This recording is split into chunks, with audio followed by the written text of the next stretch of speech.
Alright, hey guys, welcome back to another video, and today we have Crusader Kings 3.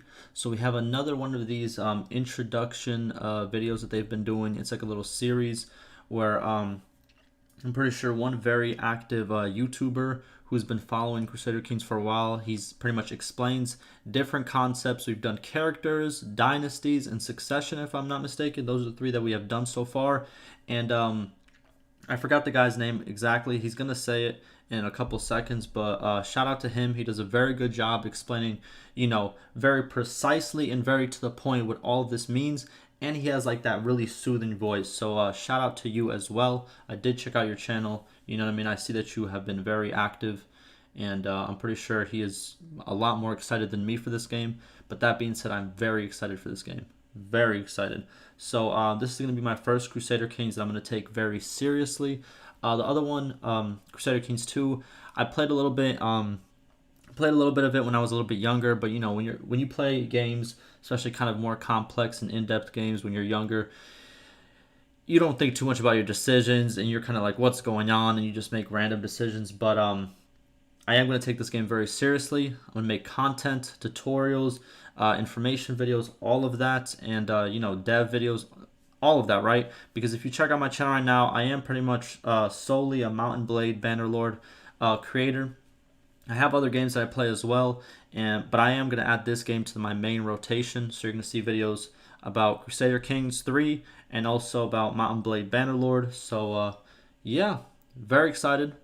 But this is another one of them videos. We're going to react to it. I'm going to give my opinions on certain stuff. Like I said before, I'm kind of a noob at this game, so it is what it is, But today we'll be going over introducing CK3 schemes. And also, I am going to link this video down below if you guys want to go check it out for yourself and go check out all the other videos that the developers have been posting. But they are very good, and I do enjoy them, and you guys seem to enjoy them as well. So let's get to it. Hello and welcome everybody. I'm One Proud Bavarian, and you might know me from my There it is, One Proud Bavarian. Go check him out.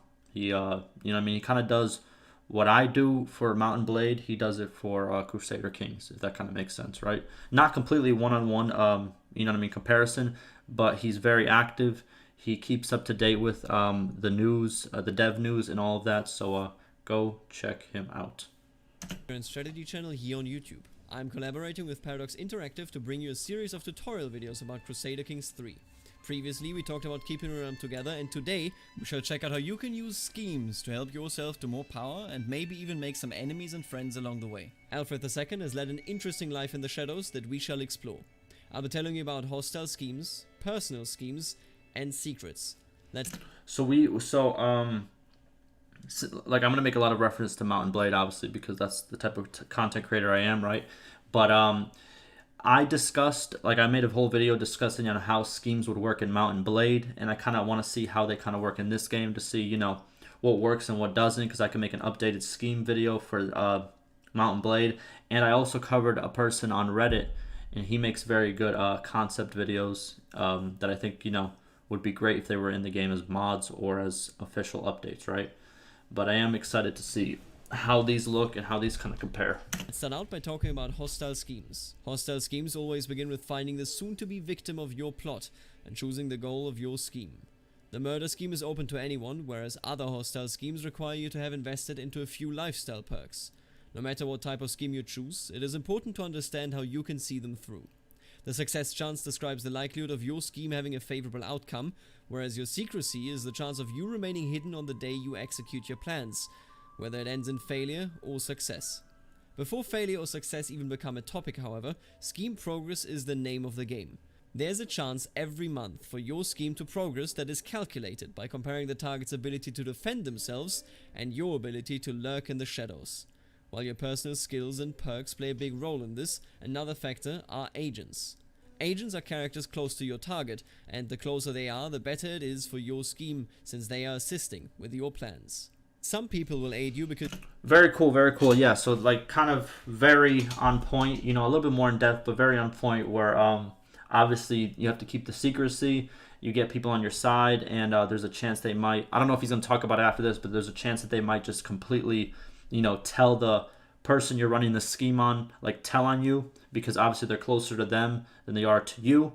And also in terms of schemes, there's the kidnap, there's the assassinate, and I forgot the third one, but yeah, sounds good. Because they dislike your target, while others might like your coin, or simply have no choice, seeing as you have a hook on them. Your agents can be discovered during the planning phase, lowering your scheme's chances and informing your target that there is a nefarious plot against them. Boom, like I just stated, yeah. You know, there's a chance that might happen, or there's a chance, you know what I mean? Obviously, they go to your side, depending on how the relationship works between you and them, or them and the enemy, right? Besides the natural progress, you will occasionally receive events that could allow you to influence the scheme even further. Once your plan is finalized, you can either attempt to execute it or wait for a better opportunity, resetting your scheme progress. Just remember, once you give the word, there is no going back anymore. And of course, at any given time, somebody could be plotting against you as well. Your spy master... That is so hard. That's so hard. So like as you're doing a scheme, there might be another scheme going towards you, and there's another scheme going this way and that way and that way. This game's gonna be good, man. This game's gonna be so good. You know, hopefully it has a huge player base. Hopefully, you know. And another thing I hope is, I really, really hope they probably are gonna do it, because it was still somehow successful for CK2, but like the whole DLC costs this much, and if you want to buy the game from scratch with all the DLC included, it's like $250.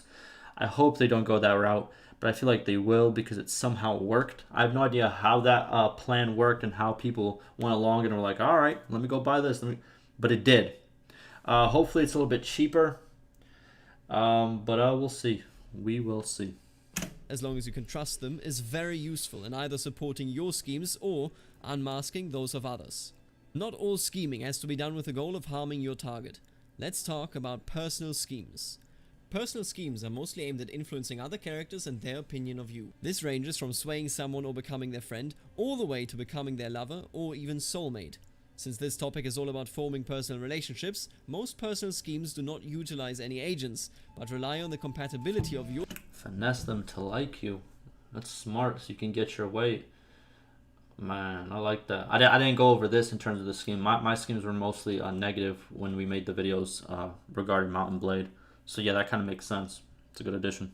Yourself and the scheme target to determine the scheme's success chance. This means that a character that despises the very core of your personality is extraordinarily unlikely to turn into your lover, no matter how hard you try. Still, you can attempt it and possibly even succeed. The events that you receive while your scheme progresses require you to develop a feeling for who your target truly is, as their character will decide which options are the correct ones. While creating friendship and love sounds quite positive, even personal schemes have a dark side to them. Seducing a married woman, for example, will result in an affair. Such an affair could quickly become a court scandal if it were to be revealed. Society's views on, for example, adultery are determined by the faith you follow. Catholicism, for example, shuns adulterous men while declaring adulterous women outright criminals.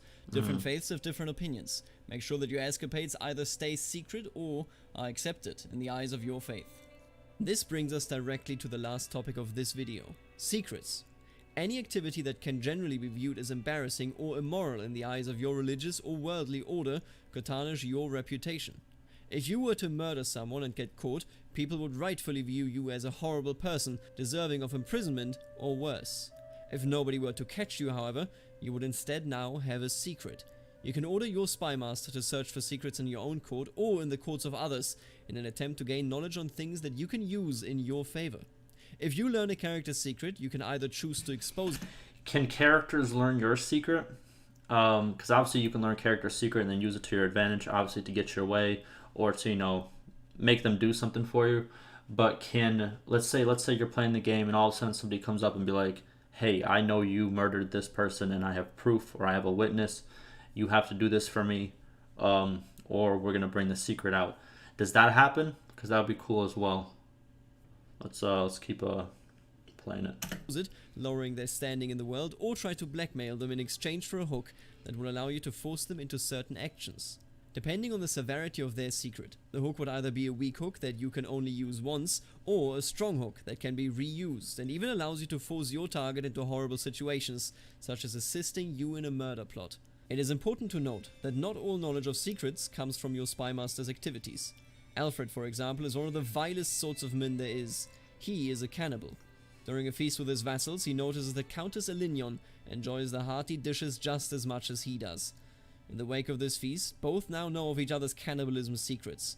There are many opportunities to naturally form relationships with others or learn about their secrets, although you can of course also seek these developments out on purpose. Just know this, you're not the only one that is attempting to learn more about others, and if anybody learns about your secrets, they could be using them against you. Ah, there you go. That's what I wanted to confirm. Very, very, very cool. There's going to be a lot of dynamic gameplay, like, you know, depending on the choices you make, and obviously the world choices that other people make. There's so much replayability. Oh my god. It's going to be great.